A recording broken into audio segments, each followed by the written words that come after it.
오늘은 하나님을 사랑한다면이라는 제목으로 말씀 전하도록 하겠습니다. 이번 여름에 비가 이렇게 많이 오면서 많은 사람들이 비로 인해서 많은 피해를 당했습니다. 인명사고가 나기도 했고 굉장히 집이 떠내려가면서 어려움을 겪으시는 분들이 많이 생겼습니다. 더 이상은 이제 이런 물로 인한 어려움이 생기지 않도록 우리 함께 기도해야 될 줄로 믿습니다. 그러니까 여름철만 되면은 항상 바닷가, 계곡가에 이렇게 많이 놀러 갑니다. 그러다 보면은 항상 놀다 보면은 나도 모르게 사고에 당하는 그 순간을 경험하게 됩니다. 그 순간에 우리가 안전할 수 있도록 어쩌면은 우리의 생명을 살려줄 수 있는 안전 수칙들이 있습니다. 저희가 물에 빠졌을 때는 어떤 안전 수칙을 해야지 그곳에서 살아남을 수 있을까요? 물에서 이렇게 몸이 빠지고 있을 때 물 안에서 살아남을 수 있는 가장 좋은 방법은 몸에 힘을 빼고 그 물살에 힘을 맡겨서 그저 둥둥 떠다니다가 구조대가 올 때까지 버티는 방법이 있다고 합니다. 오히려 놀라서 힘을 주는 순간에 물속으로 더 들어가게 되고 결국엔 죽을 수도 있는 그 위험한 상황까지도 갈 수 있다는 것입니다. 그렇기 때문에 이 생존 수칙은 항상 우리 머릿속에 기억을 하고 있어야 합니다. 이 생존 수칙을 따르지 않았을 때는 어떠한 위험 가운데 처할 때 어떻게 대처를 할 수 있는 방법이 없는 것입니다. 오늘 본문의 내용은 이스라엘 백성에 관한 이야기입니다. 이스라엘 백성들은 어디 출신입니까? 애굽에서 노예 생활을 하던 사람들입니다. 애굽에서 노예 생활을 하다가 모세가 이끌어서 결국에는 홍해를 건너고 광야 가운데로 들어가서 이제 자기들의 땅을 찾아서 가기 시작합니다. 사실 노예로 살아가면서 자기의 나라, 자기의 국가 땅을 갖는다는 것은 어떻게 상상해 볼 수가 없습니다. 나는 그냥 여기 애굽의 노예로서 이렇게 살다 죽겠지. 내가 가질 수 있는 땅 아무것도 없고 그냥 이 머나먼 타국에서 이렇게 죽을 수밖에 없겠지 라는 생각이 있었을 것입니다. 그런데 어느 날 갑자기 모세가 찾아와서 너네 땅 하나님께서 약속하셨어. 그곳으로 나가자 라고 하면서 결국에는 출애굽을 하게 되는 것입니다.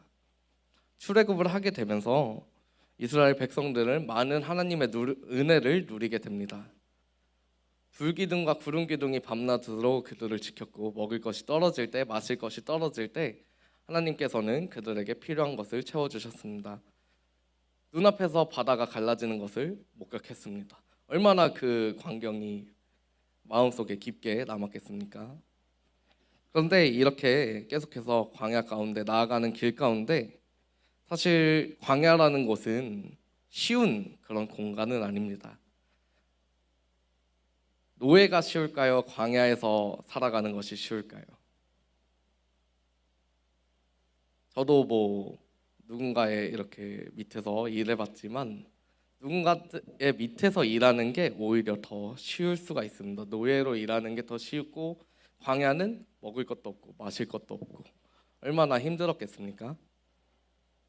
그 가운데서 광야라는 이 배경 가운데서 우리는 왜 이스라엘 백성들이 이렇게 힘들게 살아야 했는지 돌아볼 필요가 있습니다. 그곳은 굉장히 어려운 곳입니다. 환경적으로 너무 척박한 곳입니다.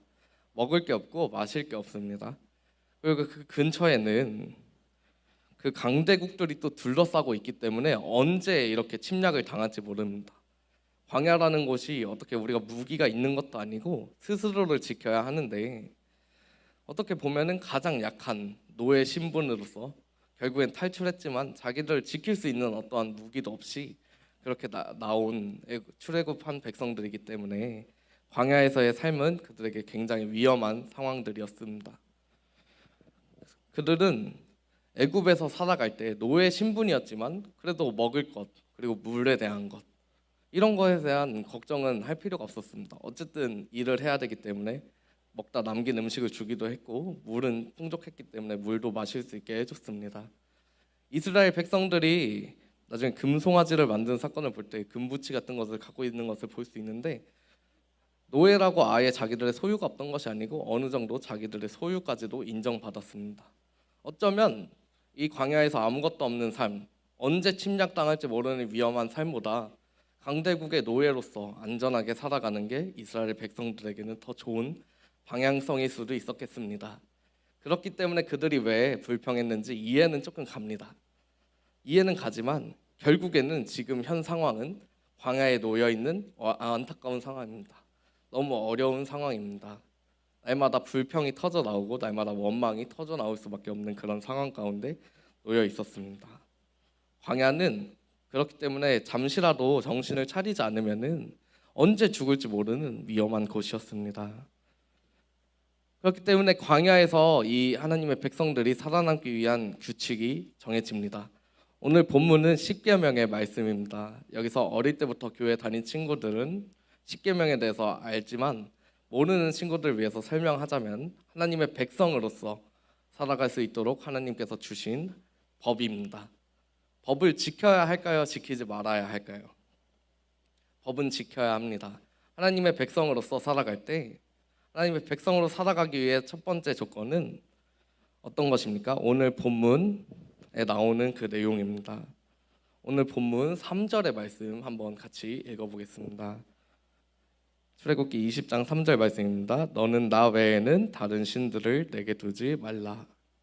이 말씀이 이스라엘 백성들에게 첫 번째로 주어진 하나님의 규칙입니다.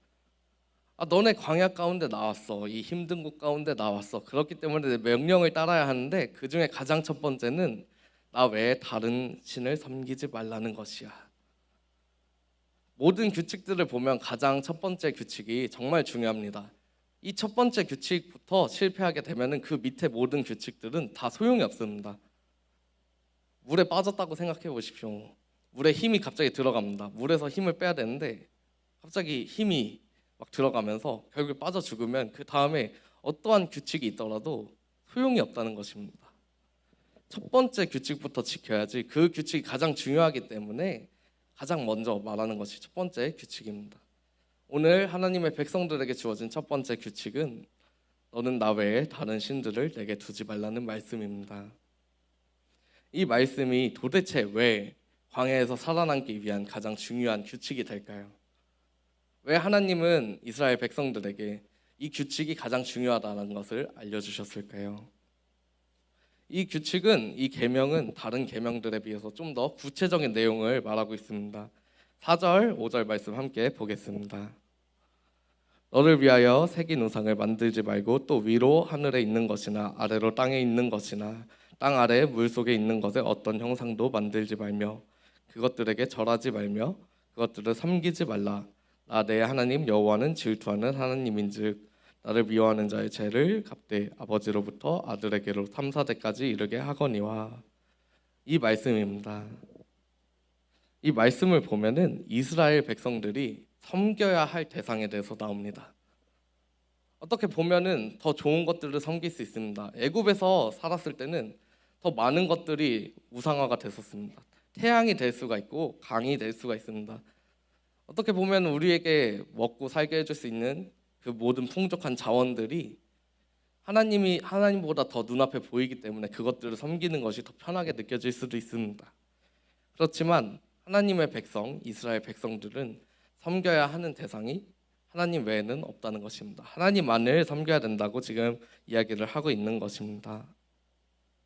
오늘 이 이야기를 여러분에게 시작한 이유는 우리에게도 선택의 순간이 늘 찾아옵니다. 하나님의 백성으로 살 것인가, 그저 세상에 속한 사람으로 살 것인가. 늘 선택의 순간이 찾아옵니다. 이 세상은 광야와도 같습니다. 우리를 너무 힘들게 합니다. 지금도 이 시간에 수많은 청소년들이 자살을 하고 있습니다. 어려움을 겪고 있습니다. 어른들도 버티지 못하고 목숨을 끊습니다. 너무 어려운 세상 가운데 살고 있습니다. 어떻게 하면 여러분을 짓누를지, 어떻게 하면 여러분을 아무 생각도 없는 사람으로 살게 할지 세상은 눌러버립니다. 학업으로 눌러버리고 여러분 가정 가운데서 눌러버립니다. 신앙으로 설 수 없게 그냥 그저 평범한 사람으로 아무 생각도 없이 살아가 버리게 그렇게 세상은 여러분을 눌러버립니다. 이 세상은 광야와 똑같습니다.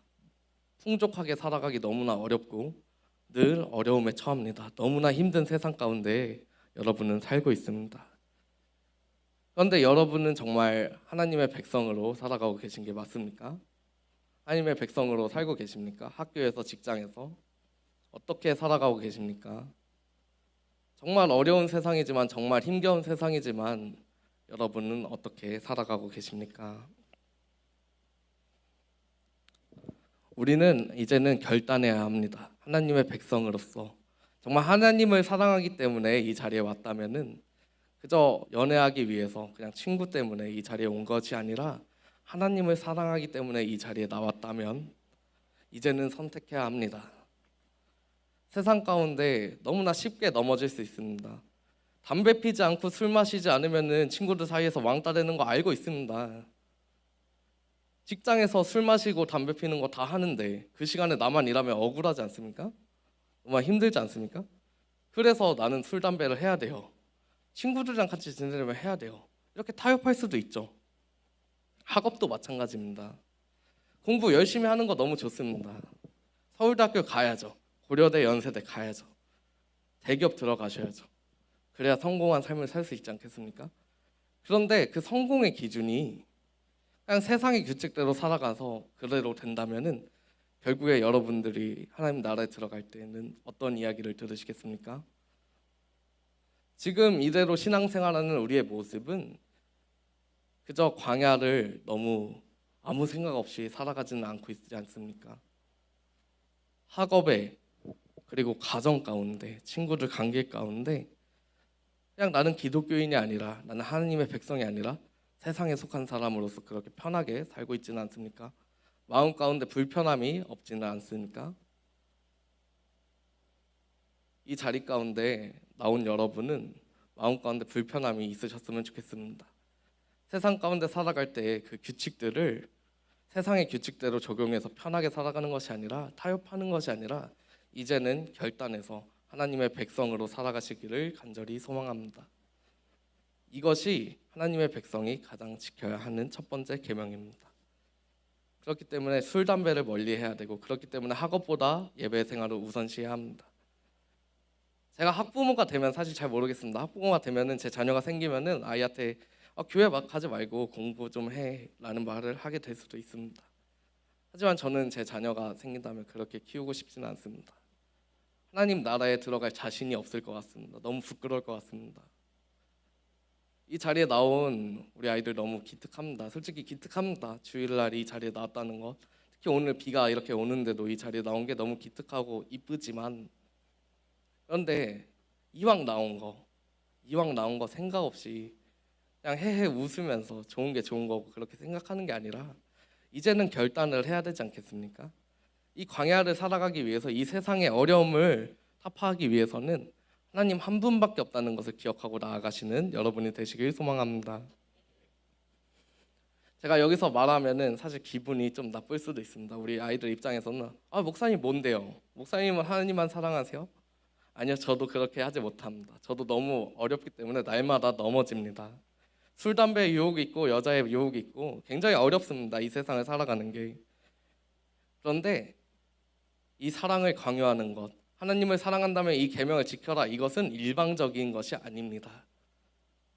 하나님이 먼저 가장 사랑하는 독생자 아들 예수 그리스도를 우리의 죄 때문에 십자가에 달려 죽게 하시면서 이 계명은, 이 조건은, 이 규칙은 일방적인 게 되지 않았습니다. 이것은 쌍방향적입니다. 예수님이 우리의 죄 때문에 죽었기 때문에 우리도 하나님을 사랑해야 합니다. 이 계명을 지키며 살아가야 합니다. 왜 하나님께서 우리에게 이 계명을 주셨습니까? 그 이유는 단 한 가지이기 때문입니다. 하나님이 우리를 사랑하셔서입니다. 이 규칙을 준다는 것, 어떠한 규칙이 세워졌다는 것, 왜 안전수칙들이 세워집니까? 이 사람들을 살리기 위해서입니다. 왜 살려야 합니까? 이 사람들을 사랑하기 때문입니다. 이 사람들이 죽지 않게 하기 위해서 이 사람들을 사랑하기 때문에 이 규칙들을 세운 것입니다. 그게 내 가족이 될 수 있고 내 친구가 될 수 있기 때문에 그 사고를 당하는 게, 그렇기 때문에 내 가족과 내 친구들을 사랑하기 때문에 그 규칙들이 세워진 것입니다. 하나님도 우리를 너무나 사랑하셔서 이 규칙을 말씀하셨습니다. 이 세상이 이 광야에서 살아남는 것이 얼마나 어려운 것을 아시기 때문에 이 규칙을 세워주셨습니다. 너는 나 외에 다른 신을 섬기지 말아라. 결국에는 하나님만 섬기는 것이 천대까지 복을 받을 수 있는 유일한 길입니다. 여러분이 아무리 성공한 인생을 살다 하더라도 결국에는 영원하지 않습니다. 하나님 나라에 들어가기까지 그것들이 유지가 되지 않습니다. 하지만 여러분이 하나님을 사랑한다면 어떠한 선택을 해야 되겠습니까? 이 오늘 주어진 이 규칙 한 가지를 보고 우리는 어떤 생각을 하면서 살아야 되겠습니까? 우리는 또 한 번 선택의 갈림길에 놓여 있습니다. 이번 수련회는 매년 다가오는 수련회가 아닙니다. 누군가에게는 마지막 수련회가 될 수도 있습니다. 우리 중등학교 친구들 잘 생각하셔야 돼요. 지금 수련회 안 가고 고등학교에 올라가면 더 선택하기 힘들어집니다. 학교에서는 더 압박해요. 너 뭔데 수련회 가? 너 지금 이 성적으로 수도권 갈 수 있을 것 같아? 엄청난 압박이 들어옵니다. 고등학교 친구들 지금 고등학교에서 쉽게 선택하지 못하잖아요. 성인이 되면 더 어렵습니다. 교회 자체 나오는 게 너무나 어려워집니다. 주말에 출근하라고 부르는데 어떻게 교회 오겠습니까? 정신 차려야 됩니다. 매년 다가오는 수련회가 아닙니다. 어떻게 보면 마지막 선택의 길에 놓여 있습니다. 하나님을 사랑한다면 우리는 어떤 선택을 해야 합니까? 하나님을 사랑한다면 우리는 어떻게 이 갈림길에서 어떤 길을 가야 합니까? 마음 가운데 어려움이 있을 수 있습니다. 그러니까 더 수련회 가서 같이 기도하자고요. 마음 가운데 힘듦이 있습니다. 그러니까 더 같이 가서 기도하자는 겁니다. 놀러 가자는 게 아닌 거죠. 수련회는 놀러 가는 곳이 아니라 하나님을 만나러 가는 곳입니다. 어떻게 보면 정말 여러분 인생의 가장 중요한 시기입니다. 그래서 꼭 반드시 이번에는 결단하고 함께 수련의 자리에 나아가서 하나님의 사랑 그리고 주님의 사랑을 경험할 수 있는 우리 모든 공동체가 되기를 간절히 소망합니다.